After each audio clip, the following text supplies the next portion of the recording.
Narito na ang Ratsyada Balita. Itinurn over ng Department of Health ang kauna-unahang Sea Ambulance ng Pagudpud, Ilocos Norte. Naglalaman nito ng medical equipment at emergency kits upang makapagbigay ng agarang pangunahing lunas sa mga pasyente sa baybayin at mga malalayong lugar. Nagkakahalaga ng halos 5 milyong piso ang bawat Sea Ambulance at nabili ito sa pamamagitan ng Health Facilities Enhancement Program o HFEP. Malaking tulong naman daw ang Sea Ambulance lalo na ngayong papalapit ang tag-ulan at La Nina.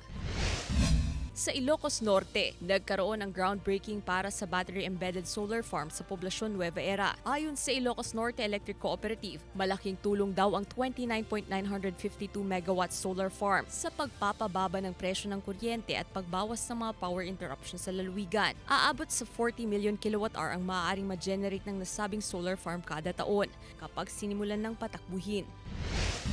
Sa San Nicolas, Ilocos Norte, mahigit 100 amputees ang nabigyan ng libreng artificial leg ng isang non-government organization sa lalawigan sa pakikipagtulungan ng isang foundation sa India. Gawa sa bansang India ang mga prosthesis o artificial leg na ipinamamahagi sa mga beneficiary mula Ilocos Norte, Ilocos Sur at Abra. Labis naman ang pasasalamat ng mga nakatanggap ng artificial leg dahil makakatulong daw ito sa kanilang araw-araw na paglalakad, paggawa ng mga gawaing bahay at pagtatrabaho. Gab de Luna, 1 North Central Luzon.